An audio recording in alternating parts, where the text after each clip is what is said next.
Welcome to Networking with Nathaniel, a podcast where I get to talk to entrepreneurs, business owners, movers and shakers that are just growing inside their businesses, inside their careers, and inside their lives.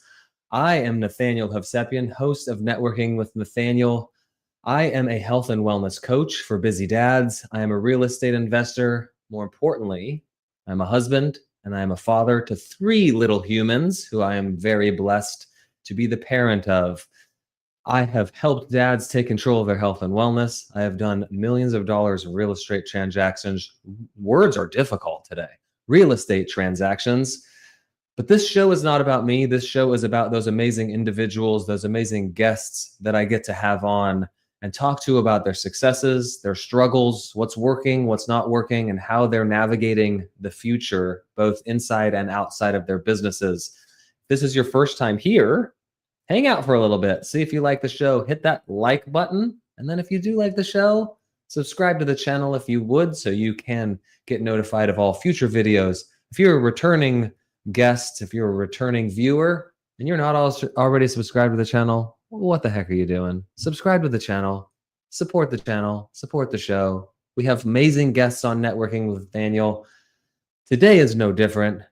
Today, our guest is a real estate investor who made a pivot back in 2018, I believe it was, when circumstances changed for him. I'm really excited to dive into that, where his head was at when all that happened and how he navigated those waters. He's a husband, a father to 3 kids, all upper teenagers, so I have a lot to talk about on that aspect of things as we get later in the show. Welcome to Networking with Nathaniel, Greg Berney. I appreciate you being here, buddy. Yeah, man. Thank you for having me. And I think congratulations are in order. You've just hit 100 episodes. We did. Is that right? 102 today for you. I'm Man, excited awesome. Well, about it. That's a great milestone. Yeah, it is. It's been a lot of learning and growing and all those things. And if you haven't seen it, go back and watch episode 100, you and other people. All the things that I learned over the course of 100 episodes, both about myself and about podcasting and all those things. We flipped the script and I was the guest, if you will. Kevin Shoewheeler came on and was the host. And so that was a really fun episode. But that's not what we're talking about. We're talking about Mr. Greg. I love it, man. What is it that keeps you busy on a day-to-day basis? Oh, man. So what is it that keeps me busy? Well, like you, I think the most important hat that I wear is dad and husband. So we've got a busy household. Actually, my wife and I are celebrating 20 years tomorrow. Oh, okay. So we've got a big milestone coming up. And yeah, when you have a 17-year-old, a 15-year-old, and a 13-year-old, I think the anniversary celebrations get less dramatic. So it sounds like we might be going to Topgolf. That's the only the only thing we've got lined up so far. Yeah, because life is just moving fast. So so doing a lot of just super active parenting with some incredible kids who keep busy schedules on their own with sports and school and work and all that. Yeah. And then, my day job is a real estate investor. I own Joe Home Buyer Triad Group, which is Joe Home Buyer is a home buying franchise that started up a few years ago. And I was connected with the co-founders and partnered with them here a couple of years back. And we're just staying really busy with that, growing a team. And I think we signed contract number 43 for the year yesterday. So super duper active with that. And it's just, the days are, I go to bed exhausted, which I'm sure with 3 little kids, you can relate to, right? That's a good thing, though. I think you're squeezing the juice out of it. It is an awesome thing. Yeah. Well, congrats on 20 years, first off, because thank you. That's incredible. There's, like I mentioned at the top of this, from a parenting standpoint, I think that there's probably a lot that I can learn from you, parenting and managing your business, as well as your relationship with your wife. And then from a marriage standpoint, Sure. yours were, oh no, she's not listening. 6 years. I had to do the math. I get you. I get you.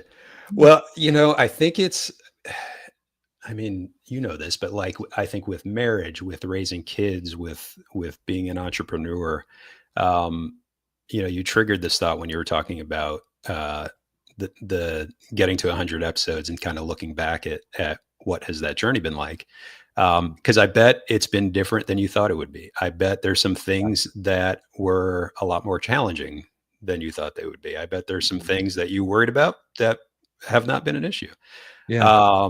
And so I think, yeah, I mean, I think one of the like ninja tricks to kind of handling all this is just bringing a balance and a presence to all of it, and sort of leaving your ego at the door. We have good friends who just found out they're pregnant with their first child.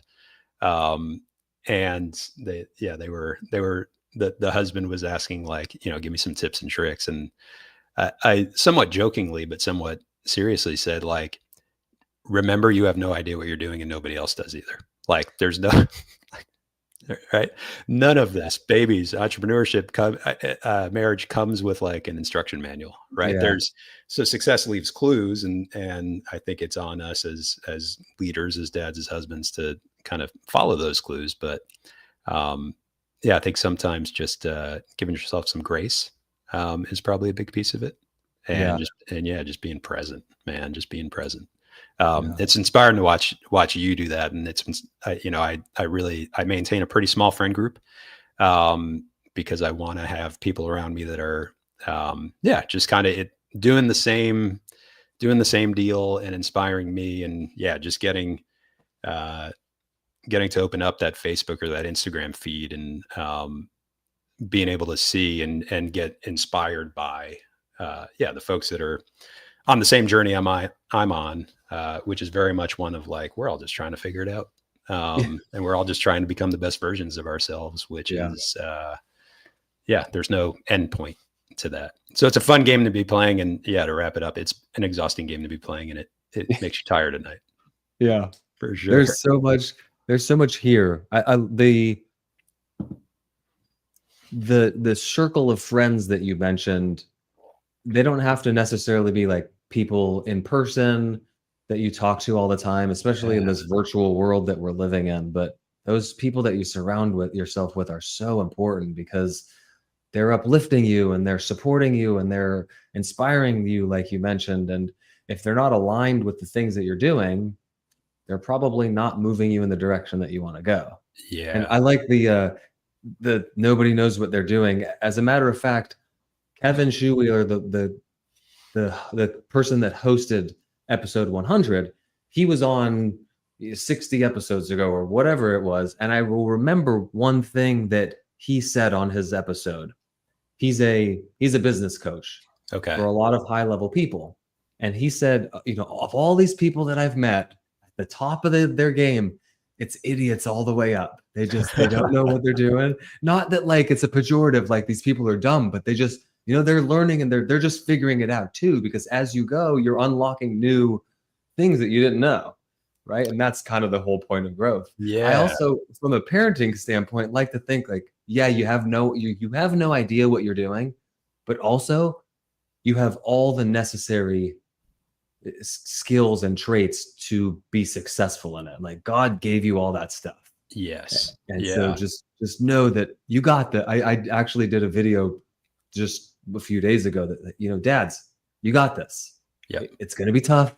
You're going to be tired. You're going to lose sleep. You're going to get frustrated, but you got this, just little encouragement. Yeah. And especially like, I think for dads, and I'm going to, a broad generalization, but I think just, generally as I watch my wife interact with the world, like women are better at that. Women are better at showing up authentically in like I feel like I have no idea what the heck I'm doing right now.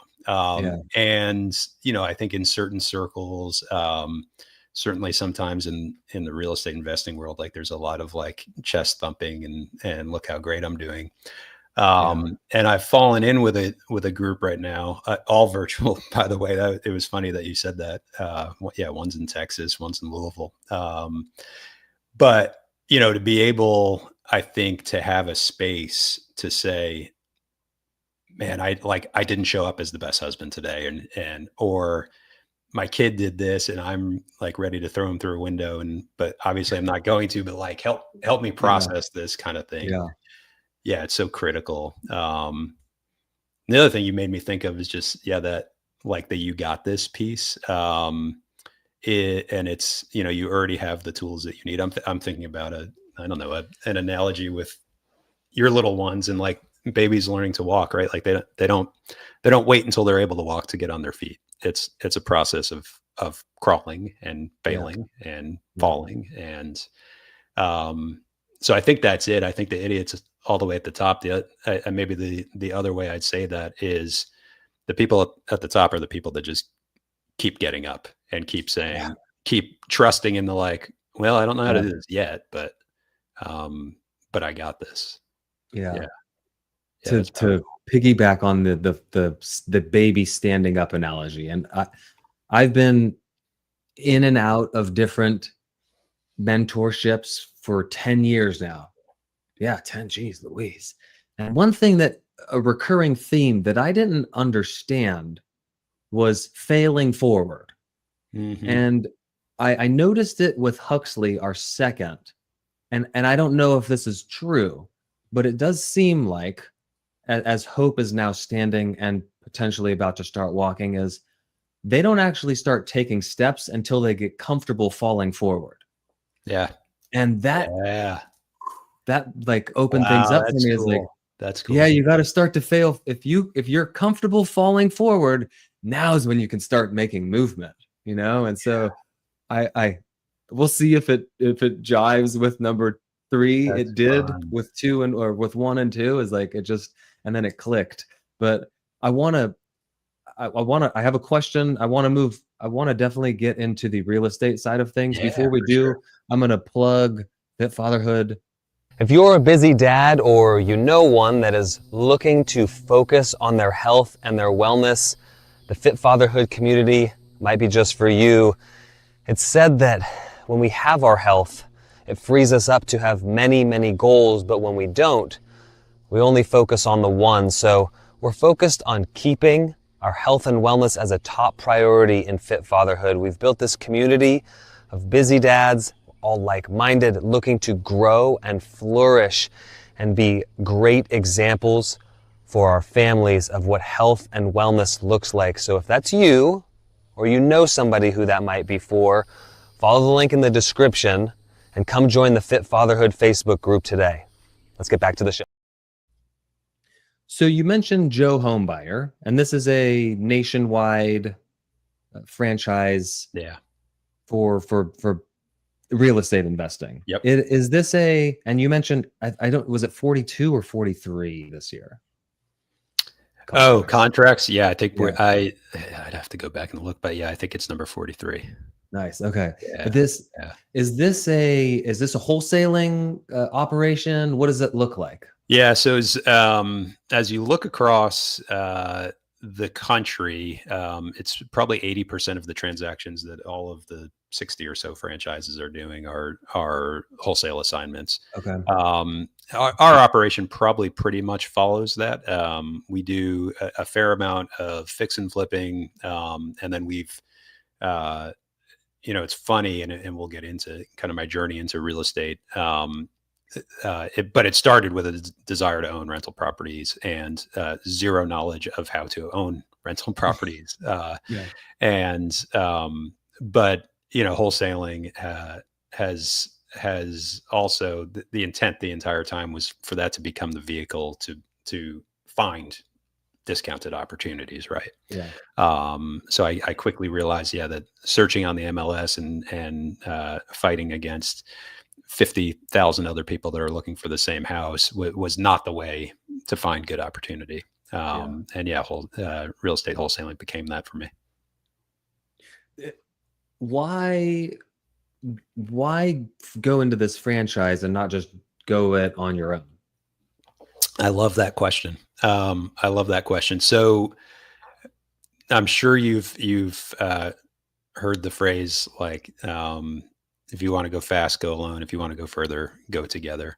Yeah. So I was at a place in my business where I was just, having a hard time figuring out how to scale. I have zero business background. I'm a social worker by training, worked in healthcare.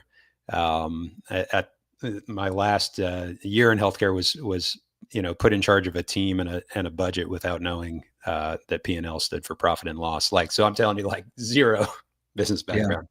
And as I got into entrepreneurship, very much a journey and figuring it out as you go. And that the nut that I couldn't crack is, how do I go from, I've created this business that is now kind of a high paying job, that if I take a day off, business stops.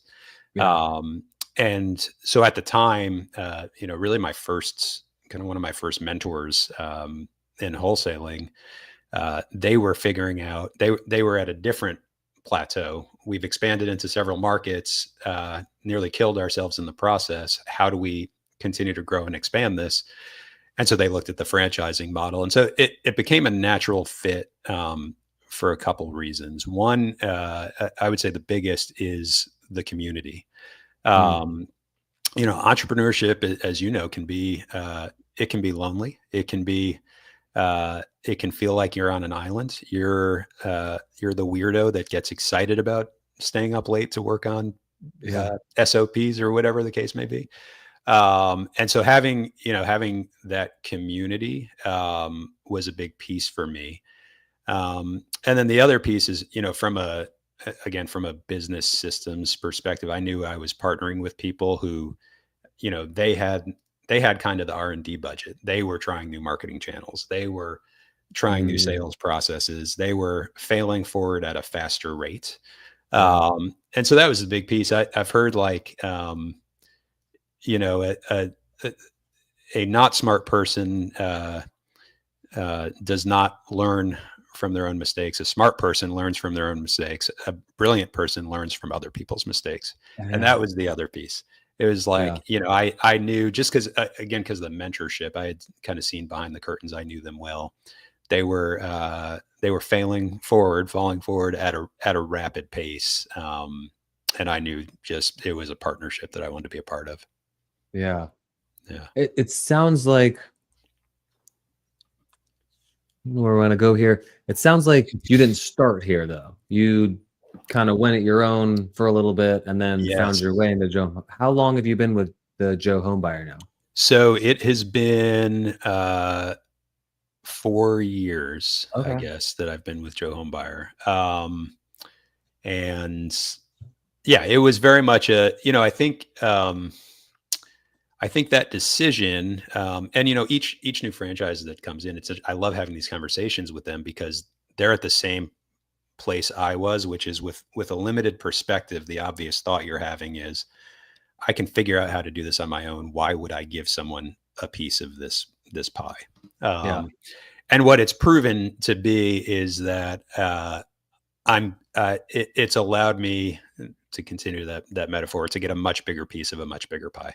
And we're growing it together. I've never been a part of another franchise, so I can't compare it to anything.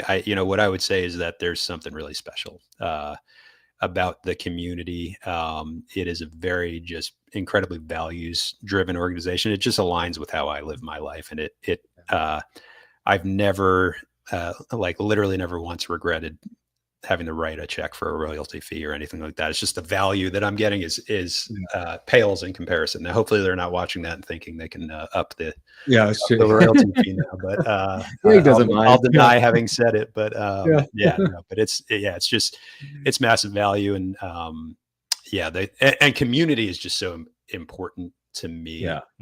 That's getting to have a network of people who are doing the same thing I'm doing, that are so generous and giving of their time, their processes. That's the other funny thing. Like, I got into real estate investing, and there was a lot of no, I'm keeping all these magical secrets about how to be successful close to my chest, and I don't want to share it. Yeah. And that was the thing I hated about it when I got into Yeah. it. So when I found this, like, it was like this, like, this community of, like, you know, Wizard of Oz, when it goes from black and white to color, you're like, oh, wow, I didn't know this existed. This is Yeah. really cool. This is Whoa. like, yeah, exactly. There's a lot here. And you've talked about this, the community aspect a lot. And there, you mentioned that, I think is an African proverb where if you want to go fast, go alone. If you want to go far, go together. And I like the analogy, or for me, the visual of, why would I give something up if I can figure this out on my own? It's like, well, would you rather have all of a grape or a huge part of a watermelon? Yeah. And people say, would you rather have 100% of nothing or 50% of something? But I've got something. It's not 100% of nothing. I'm doing something. So I like the grape analogy because it's a grape, or you can have a watermelon. Mm-hmm. Yeah, you're going to get a less percentage of it, but overall, it's a lot more watermelon than it is a grape. Yeah. And I prefer grapes. I'm just saying. I'm just gonna put that out there. That's fair. That's fair. We can fight about that argument on another episode, because I'm team watermelon.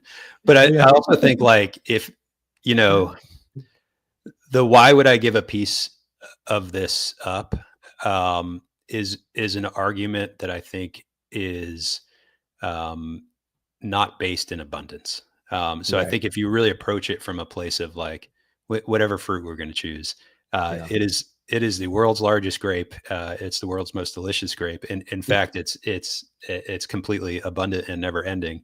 Yeah. If that were true, if we agree that premise is true, why wouldn't you want to bring as many friends as possible and eat it with people you love? Just getting to do life with. There is so much wisdom in that. And when you're talking about the community that you're a part of, and I should say communities, because it sounds like it's not just the business side of things, but it is coming from a good community, at least, is coming from a place of abundance. Like, there's so many deals to be done out here. Why do we have to hoard the knowledge for ourselves? Let's collaborate and see where we can do bigger and better deals. And so that collaboration over competition side of things is, man, this world is too big. There's too many opportunities for us to be living in this scarcity mindset. And that is not to plug Fit Father. I mean, I plug for no, plug it, man. Plug it. It's like, that's where this community is being born from. Is like, I'm a part of Sub 2, which is the greatest real estate community as far as that goes. Like, go giving, collaborating, sharing knowledge, uplifting people. And so Fit Fatherhood is born from that. That's what, all the great things about Sub 2. And I'm part of a fitness coaching community, ECA, as well, where it's the same thing. I'm so grateful that I was drawn into a community that's so much like Sub 2 in that regard. Is that we all have so much knowledge. Let's share it, because the more we share with each other, the more people we can go out and serve and change their lives. And it's the same thing inside real estate. Like, if I can tell you how to go out and solve a seller's problem, now you can go out and solve more sellers' problems. And we've now multiplied the amount of just brilliance that we can give this world. So I really love that. Yeah. And it's coming from that place of, like, there's a house on every corner. There's opportunity around every corner. I'd love to say, my business is at the point where we're the right solution for every single house that ever comes our way. Obviously that's not the case. So why wouldn't I want to live in a community that has more and more investors doing it the right way, treating people the right way, leaving people better than they found them? Yeah, that's cool. The Sub 2 community is great. Pace, we had our Joe Home Buyer conference, and Pace came and spoke a few months back. So I got to spend some time with him, and it's a great community. I get to see him next week. Oh, right on. Golden ticket. We're driving. We're going out to California, Northern California, flying down to Southern California. I drive out to Arizona by myself, do a quick turnaround trip for the Golden Ticket event. But very cool. I wanted to. So you mentioned, 43 contracts this year. You mentioned that you're flipping as well. Yeah. And you also just mentioned that you're you're not able to solve every seller's problem. How do you decide as an investor right now, which ones to wholesale, which ones to flip, which ones to hold at this point? How are you going through that decision-making process? Yeah, great question. So, the first thing I would say is, I think the wrong approach to any opportunity in life is to go into it with I know exactly what tool I'm going to use. I know exactly what exit strategy I'm going to use, right? That the handymen that come to your house don't show up with only a hammer and say, boy, I hope hammer's the right tool. Yeah. So I would start off by saying, I think that's one of the challenges that I see. So, our process is we go into every opportunity really seeing what's going to be the best. Obviously, it starts with what's going to be the best fit for the seller. And then if we have a contract, how are we going to balance, revenue immediately versus maybe greater opportunity down the line. So first of all, we're going to approach every deal from the standpoint of like, cash offer and assignment of contract is going to be the cleanest and easiest. It's the least risk, and it's going to mean money in our pocket the fastest. So like, is that going to work? Is there an opportunity for that? And then, with, I guess I'll go to buy and holds next. If you've bought buy and holds, as I have, primarily from your own direct to seller marketing, you get really spoiled about the opportunities that can come your way. So I have a pretty aggressive buy box, because the idea from the beginning, which has come to fruition, like we're approaching 50 doors, and my wife and I, and we have none of our own money in those. So it's all, not to go like too deep into the like real estate jargon, but it's all just BRRRR method: borrow private money from friends, buy the property, rehab it, refinance out with a bank loan. Maybe we get some money back, maybe we don't, but either way, like, I think across those over 50 doors, we might have $1,000 in, but really not much. So, I would say on the buy and hold side, like I'm pretty darn picky, about what we're looking for, but there's a, buy box in terms of age of house, location, that sort of thing. Flips have to be a home run, especially in this market right now. The market is changing really, really quickly. I would say if you and I talked a year ago, we'd get a call or two a week from sellers saying, we're on the market, but it's been a few weeks and like we're getting antsy. Can we look at a cash option? We're getting 5 a day at this point now. And it's not, we've been on the market a couple weeks. It's been 3, 4, 5 months. So that being said, that's once we buy the house and fix it up, that's going to be me on the other side having to sell a house in the exact same market. So to take a flip on, it's, I want to know I'm probably going to double the wholesale assignment. And if not, it's not worth it. I don't like flipping houses. That's the other piece of this. I think any business is always going to reflect, your personal interest and values. It's one of the things I love about real estate is you can make money so many different ways doing it and serve people in so many different ways. So we flip houses because the business's revenue demands it, and it's the right decision for the business. If I had unlimited money and was just doing this totally for fun, I'd probably never flip a house. It's just not something I love doing. It's ironic because a flip is what got me into real estate initially. That's where we're headed. But that's I don't love doing the flipping myself. I would much rather do the work and then hold it.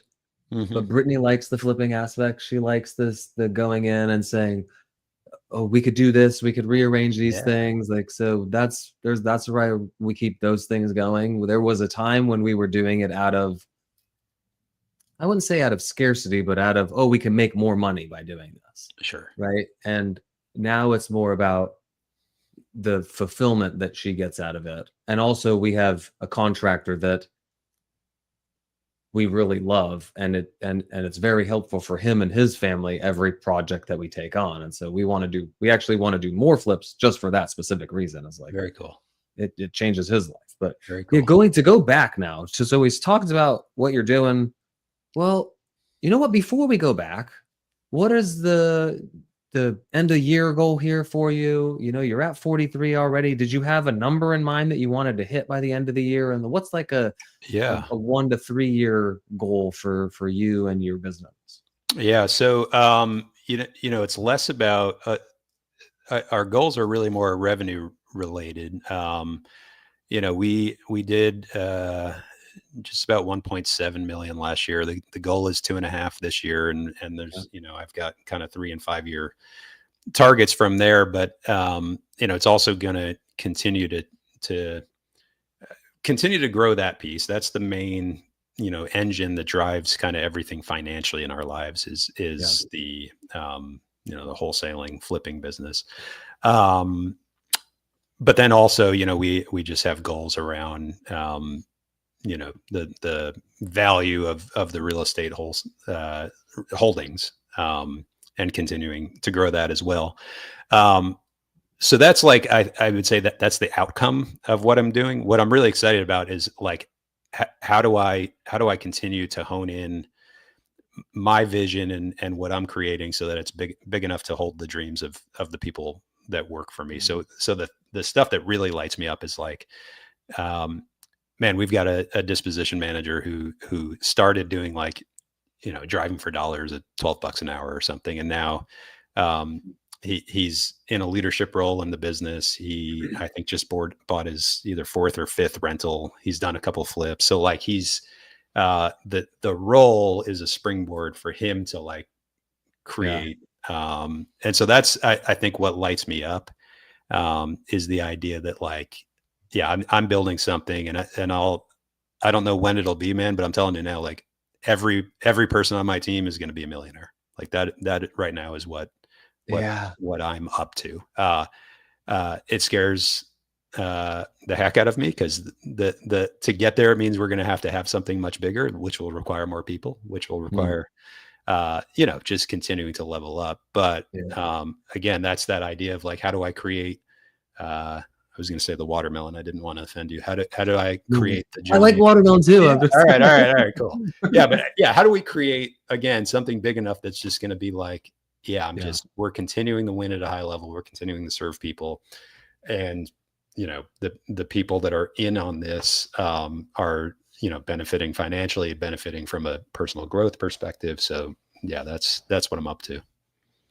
Yeah, I don't know if it was right around the time that Pace came on. This is going back 1.5 years now, or even more a little bit, is that Pace has, I need visuals for myself sometimes to think these things through. And I thought everybody has an umbrella, and your umbrella is your goals for career, family. But, we need people like Pace out there that has these huge umbrellas that we can all build our umbrellas up underneath. And so your goal right now is you're growing your umbrella.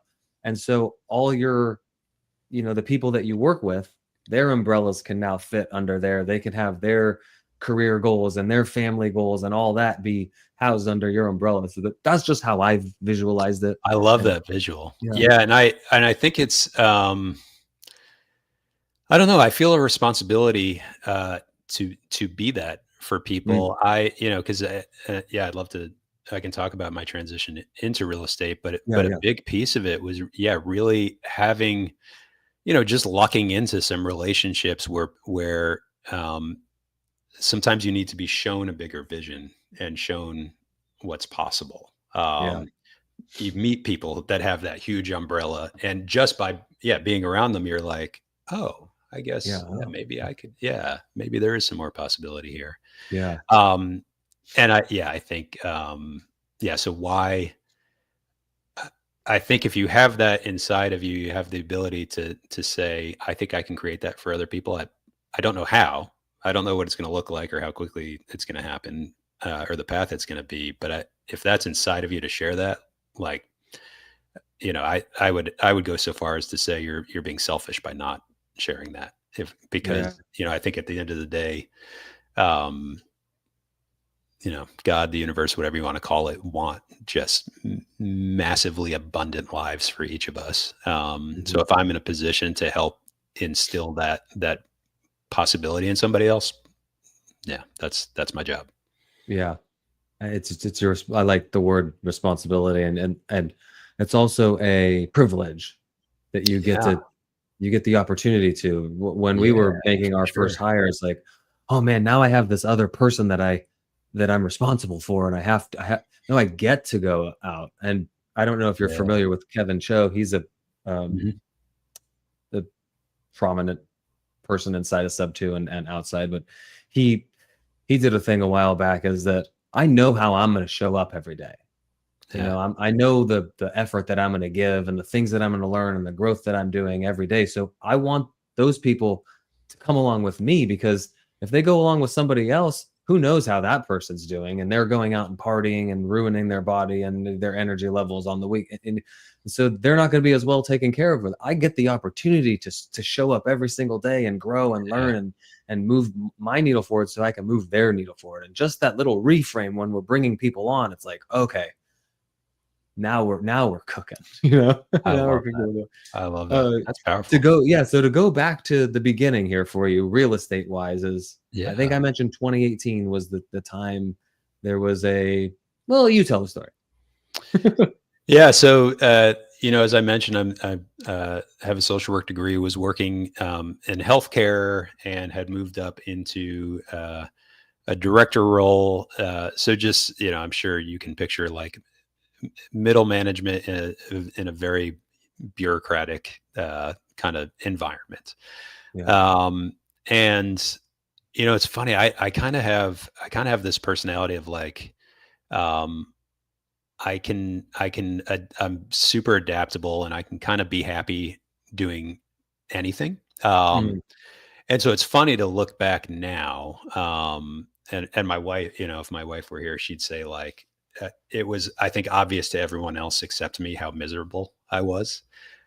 Just because I was doing work that wasn't fulfilling. It's that type of environment where you feel like you have 7 different bosses, and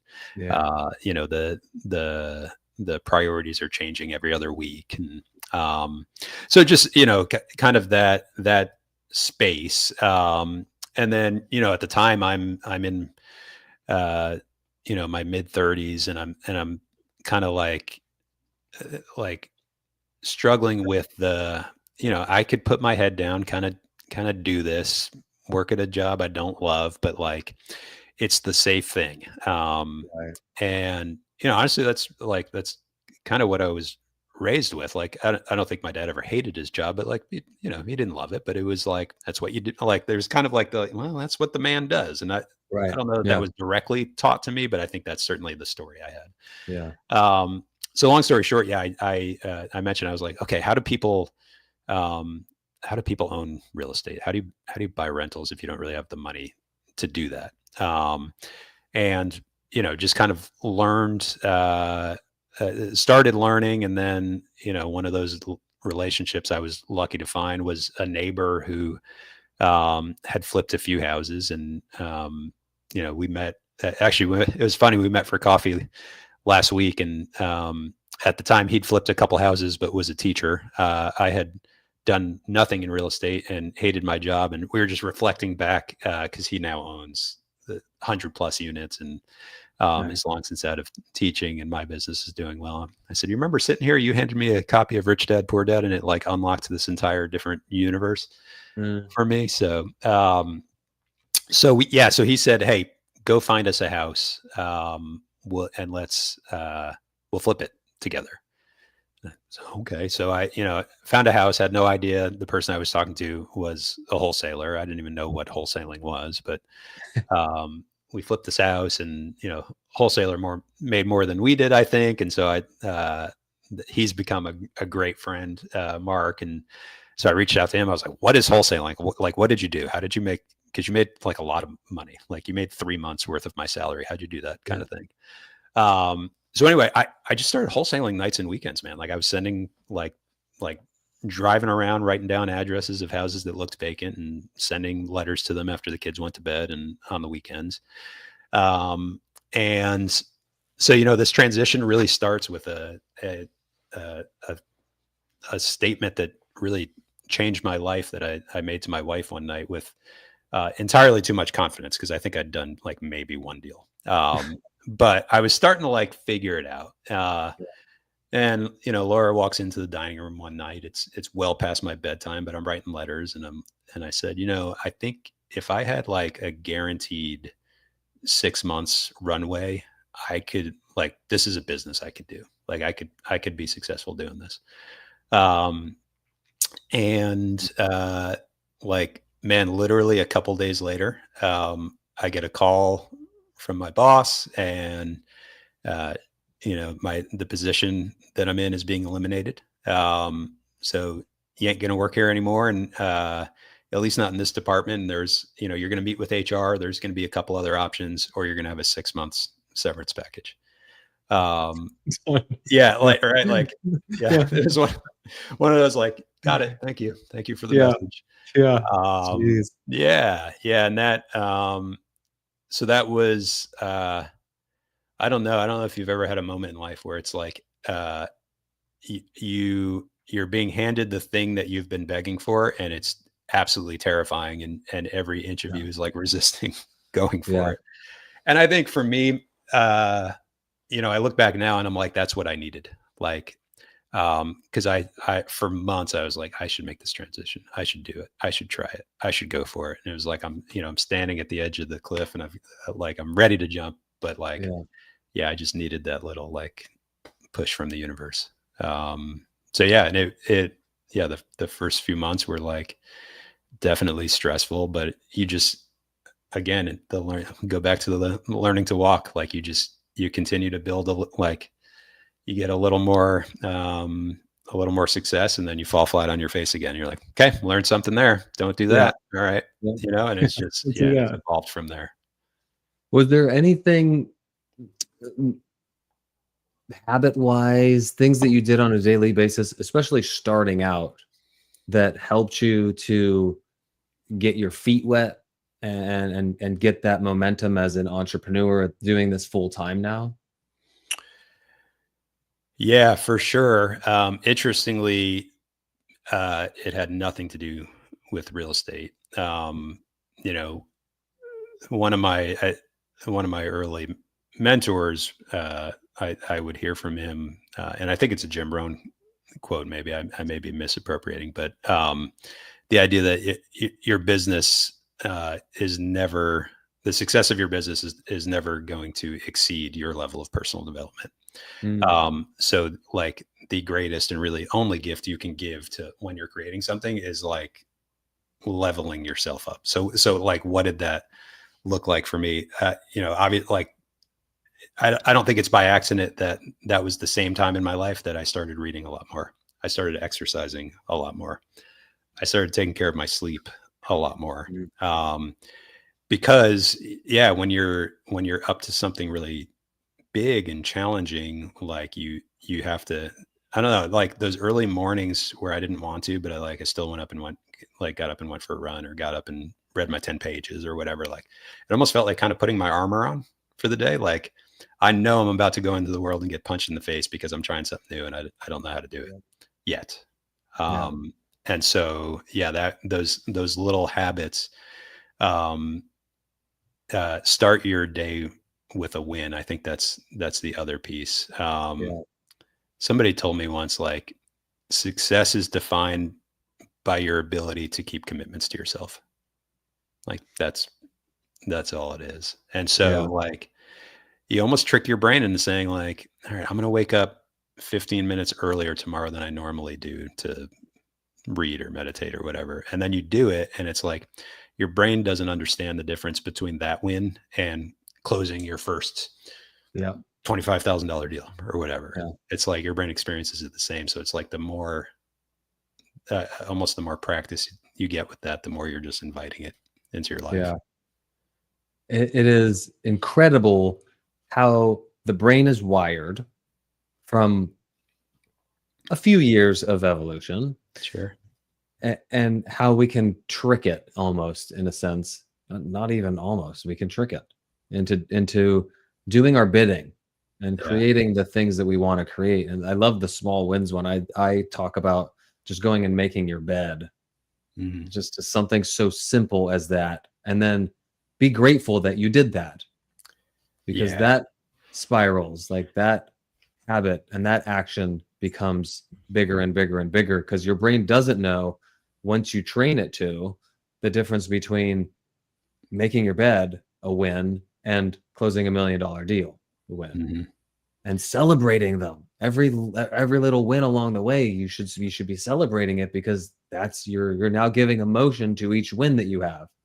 And the more emotion that we can get, the more these things we attract to us. Yeah. And the challenge aspect of your morning as well is like, man, I did this hard thing already. Whatever, bring the more hard things. I got Mhm. this. I've Yeah. already knocked that out. It's the same thing. So we're like, we're stacking a win early on, or we're stacking the challenge early on. There's conflicting studies on whether taking cold showers and doing cold plunges is good for you physically. Mhm. But for me, from an emotional standpoint, I just like, man, I don't want to do this right now. Well, I got to do it because there's going to be sucky things that happen today. So I just mentally, We've got the cold plunge in the garage, and it's funny. Yeah, Laura and I view this differently. She's like, if the physical benefit isn't proven, why am I doing that? And for me, yeah, I view it the same way. I'm like, yeah, I start my day with like looking down at this tub of water and thinking, oh, this is gonna suck. I don't yeah. want to do this. So have you watched it was on Disney Plus with Chris Hemsworth. It was a series. Oh, no, I Oh, haven't. I know what you're talking about. okay, you have to watch it. It's so Okay. good. And actually, like, well, maybe your kids are still a little bit young, but yeah, people out there that have like a 6, 7, 8-year-old, like, yeah, definitely watch it. I wish I could remember the name of it right now. But anyway, I'll quickly say, yeah, the premise is Chris Hemsworth is trying all these different things that supposedly will Yeah. extend lifespan. But he says something in one of the episodes that I think is really deep, and I've shared this on a couple different stages before. So they're practicing. He's training for this episode is all about he's training for this swim in the Arctic, and he's going to be in this water that's 33 degrees for like Yeah. Really. a while. Okay, Yeah. so he's doing this cold exposure to train himself. So after a training day, he's chatting with his brother in the hot tub, and his brother says, "Is it getting easier each day you go in?" And the thing he said that I loved, because I feel like this is entrepreneurship in a nutshell. He said, "I can't say it's getting easier. I'm getting a lot more familiar with the discomfort." Mm, Um, and it's almost like, yeah, and I think about like getting in my cold plunge or having a difficult conversation with an employer. Like, it doesn't necessarily get easier. It's just like, yeah, I'm more familiar with this, and I'm more familiar with my ability to handle it. yeah. And again, going back, you said it at the top, like, I don't know that it's idiots at the top. I think it's just people that are familiar with, I can, like, I have a long track record of doing stuff I didn't know how to do, getting punched in the face, and I survived. Yeah. Right. And that it's okay. And Yeah. that's Okay. where my growth comes from. Yeah. And that's where my growth comes from. Yeah. Yeah. You you mentioned that early on in this entrepreneurship journey, you started taking care of your health, and you started taking care of your sleep. And I think you even mentioned your diet. From a from a balancing all this, your kids are, shoot, what, 17, 15, and 13 now? 17, 15, 13. Yeah. Yeah. So this is going back, 6, 7 years now. So they were, younger kids. Yeah. How were you The balancing oldest this? was 11. How are you going about balancing this entrepreneurship, this new thing that you were going all in on, with still being a present husband and a present father? I think the way I'd answer it is just, well, two things. One is intentionality. Um, Mm, we were incredibly intentional. I remember having a conversation with my wife that said, I'm going to have every intention to, when I'm in work mode, I'm working, and when I'm home, I'm home. Yeah. But real estate is a 24-hour business, and I am wearing all of the hats in this business right now. So if we are on a date, if it's date night, the business is not yet at the point where I can turn my phone off. So if it's somebody I can deal with tomorrow, yeah, that's fine. But like if it's a hot seller lead that's calling, and it's, like Google ads, and if I don't pick up, they're just going to call the next guy. Like, so there was an intentional conversation. Yeah. I think so much, I've heard this a lot with like other entrepreneurs where it's almost like they get excited, they launch, they forget to bring their spouse along with them and have those intentional conversations. Yeah. So it just becomes like, wow, that's amazing. Your husband, your wife started a business. I'm like, well, yeah, except he gets up from the dinner table, because there was never like an intentional enrollment Yeah. conversation. So that was, so the intentionality behind that. And then the other thing I'd say was really having to give myself grace, because there were those moments where, my child's trying to tell me something and I'm completely distracted by some business problem that I can't resolve tonight anyway, but like I'm physically there, but I'm not mentally there. Yeah. And I think also just not beating myself up about that was another critical thing. To just say, you know what, I'm human and I'm learning how to do this. I've never, the only thing I knew was a 9 to 5 where obviously my kids and my wife weren't there. So it wasn't very hard to separate. And all of a sudden it's like, yeah, this is all together and enmeshed. So it was definitely a learning experience for sure. I like the idea of it's almost it's not almost, it is, it's an upfront contract that you're having with your spouse. You could have it with your kids as well if they're old enough to understand that, I guess. But Abraham Gray was on a little while back, and he had a conversation with his wife, and I'm going to butcher it, but it was about his work life, and he essentially had it about all the different aspects of his life. But I can give you more time, but I'm building these businesses, and if I give you more time, I might not be as present as I am with the limited time we have now. Like I go work, and then I dedicate this amount of time to you. And because I've done so much work and I've gotten all that stuff out of the way, I now can put my phone and I can put those thoughts out of my head, knowing that I did the work today and just give you the time. And so I love that upfront contract conversation. It's something that I do with my coaching clients as well. Is, hey, have you had this conversation with your wife? Where are they at? Yeah. Because you're about to make some big changes. That's an agreement we're having together, is that you're going to make these changes, because if you want to get to where you're going from your health standpoint, if you want to get to where you're going in your business, things need to change. Yeah. And so if they're not on board and they're just going to be pulling you away the whole time, you shouldn't do this. You shouldn't start this 100%. Journey. Yeah. I think there's also like, I always remember, and it's why I've been so intentional about having like enrollment conversations as I'm trying something new with obviously the person that supports me most in the world and my kids. They didn't ask me to do this. I think that's sometimes a really important reminder. Again, at the time I was like starting this, the kids were 11, 9, and 6. They could not give a crap of that I was excited about creating this amazing thing. They cared that dad was home and engaging with them. Yeah. And so I think that's it's the slippery slope of like, I'm building this for you. Cause that's what it felt like for me. Yeah. And I actually remember saying that. And I remember a friend saying, cool. Did they ask for that? Yeah. Did they want that? Oh crap. No, they didn't. That's not what they're asking for. Yeah. And so I think it's also, it doesn't, and I believe you can have both. But it requires intentionality for sure. Yeah. Yeah. There's a lot of little correlations here that I'm hearing from you. Is like, your kids don't care if you have a 6-pack. Yeah. They want you to hang out with them and your daughter wants to play T and your son wants to go throw the ball. He doesn't care if you can do 100 pull-ups. That's He right. cares that So you're there with him, yeah, so if I miss every bedtime for the next 3 years because I'm at the gym saying I'm getting a six pack so I can have more energy to play with you, I'm Yeah. kind of missing the point.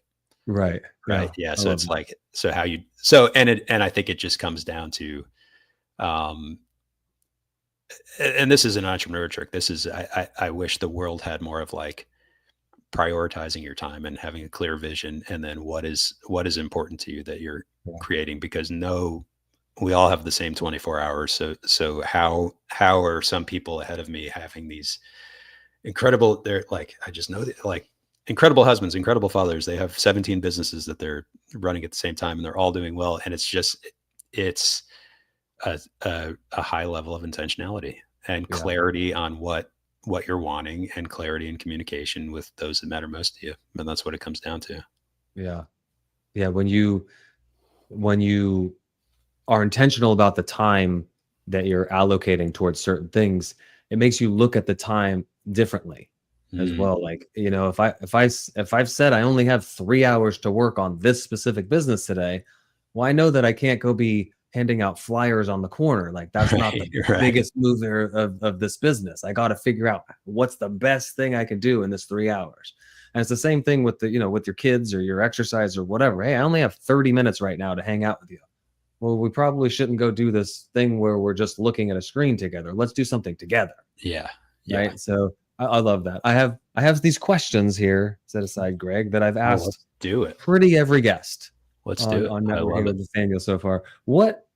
Man, you've almost answered this in a couple different ways, but I'm going to ask it anyway.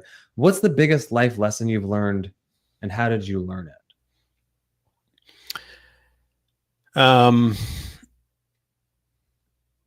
I think it's a lesson I'm actually still learning. And I think it's that, I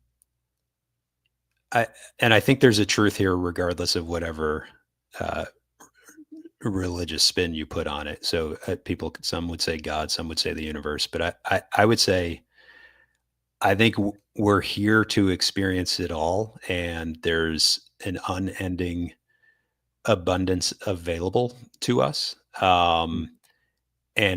But it requires like deep personal work to be open to that.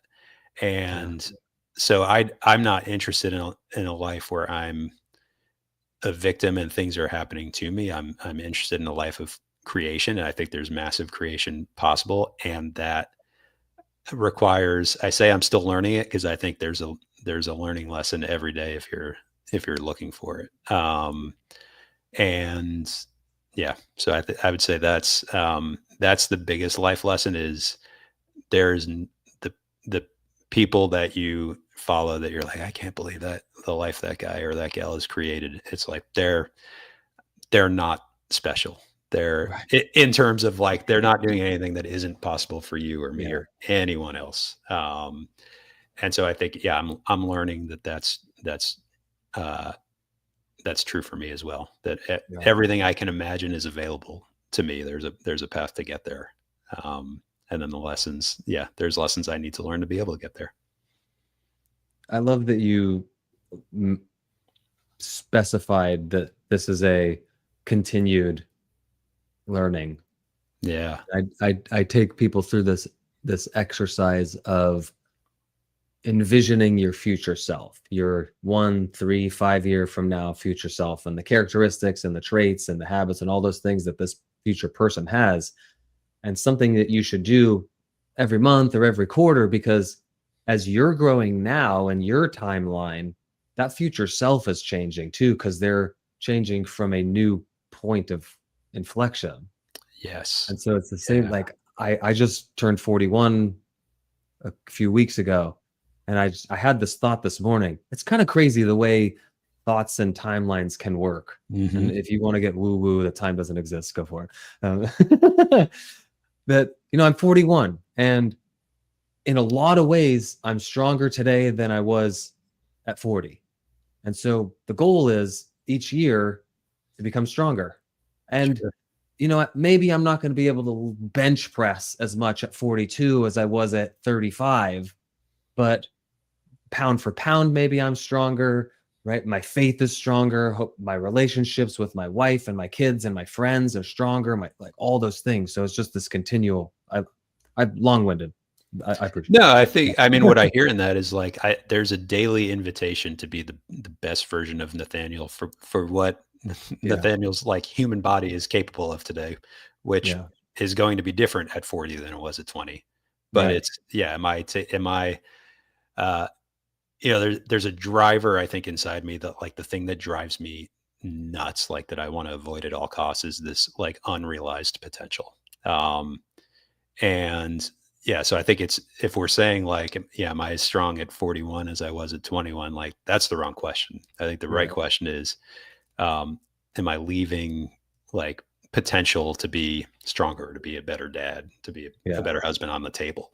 And if I'm leaving that potential on the table, like, there's the work. There's the work. If you could have dinner with anybody throughout history, who would it be and what would you want to talk about? All right. My mind goes two different directions here. So one is, and I'm going to give you this is the not fun answer, but it's the true answer. It'd be just a quiet dinner with my wife, talking about our day. Yeah. Fair. It'd be, I think that's, that's some of my happiest moments. The more fun answer would be, you know, that there's a band that, has meant a lot to me and my wife as we started dating, Pearl Jam. And we just, what's funny is we just saw them with our kids, which was like this very full circle moment, because the last time we saw them was when we were like 20. But anyway, in this moment you asked me today, I think their lead singer would just have some really great stories. And I think a fun dinner filled with somebody that, and I love music. And so just getting to hear some stories, I think I love getting engrossed in a good story. And that would probably include a few. It's almost sad, I guess, that the dinner with the wife slipped my mind, especially considering we have so few dinners to ourselves. Yeah. Oh man.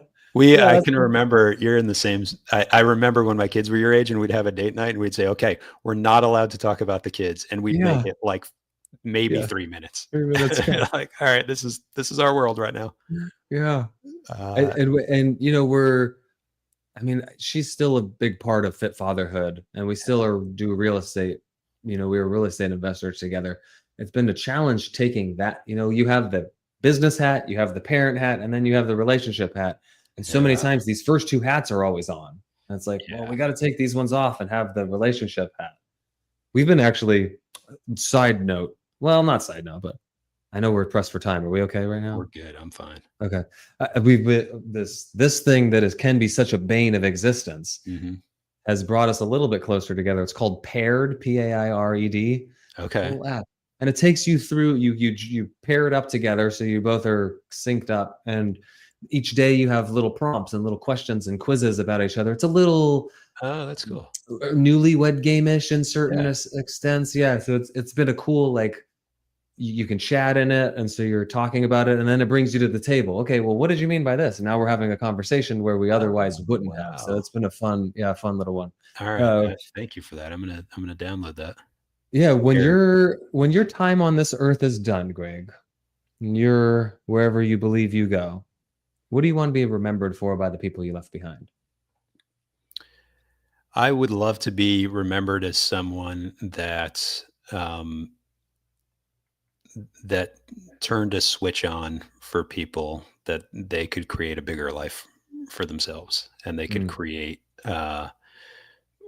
whatever that looks like, more financial opportunity, more love. But that I'm the guy that someone points to and says, man, I didn't think it was possible. And then I saw him do it. I heard him talk about it. I had a conversation with him. Yeah, if I leave one or two or a few more than that people behind saying that, then yeah, I think that'd be a life well lived. I love that. Well, I appreciate you being here, man. It's been a pleasure Dude, it's been getting to chat fun. with you for an hour and plus a little bit. It's been fun. What's the best way for people to reach out to you if they have deals up in your area, if they're buying up in your area, or if they just want Yeah, to be a part of this cool, network that you're building? absolutely. Yeah. So Instagram is probably the easiest, and it's just at Greg Berney.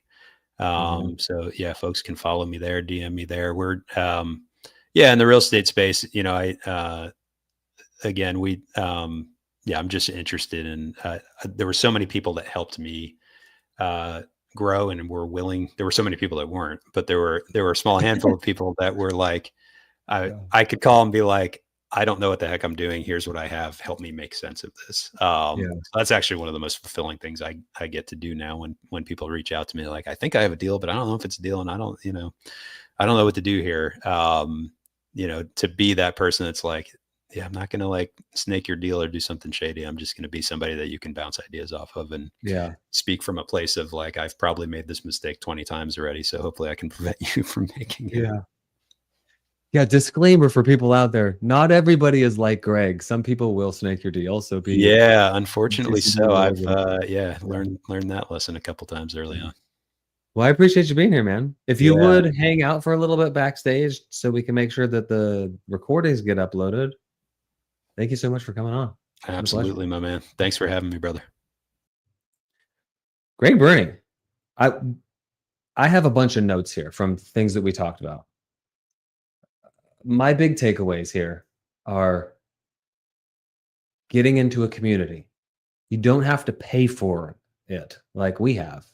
Sometimes it helps, but just having a community of people around you that are like-minded, that are moving in the same direction, and it doesn't even necessarily have to be, if you're a real estate investor, that you're getting around other real estate investors, just people that are growing and learning and improving their lives and the lives of those around them. And coming from a place, my second big takeaway is of abundance. There's so much joy, there's so much happiness, there's so much, we think of abundance a lot of the times and wealth as money. There is plenty of money, there's plenty of opportunities out there, but it's more about the abundance of energy, the abundance of joy, the abundance of love. And Greg exudes that, at least in this conversation. I don't know, he's backstage. He might be. No, I'm just kidding. I appreciate y'all for being here live. If you haven't done so already, please hit the like button. If you're not already subscribed, subscribe to the channel. If you made it this far, not live, in the future, and you haven't done so, do the same. Hit the like button. If you learned anything, there was any takeaways from you from this episode, put a comment in the comments section. Let me know one thing that you took away from the show and we can have a conversation together. I know that Greg would love to have a conversation with you about things that you took away. So message him on Instagram, Greg Berney, at Greg Berney there. Appreciate you being here. We will be not live next week or the following week. I will be traveling. We have 2 amazing shows coming up, though. They will be pre-recorded, so follow those. They'll be dropping at noon Eastern time still. I look forward to seeing you guys in September. Later.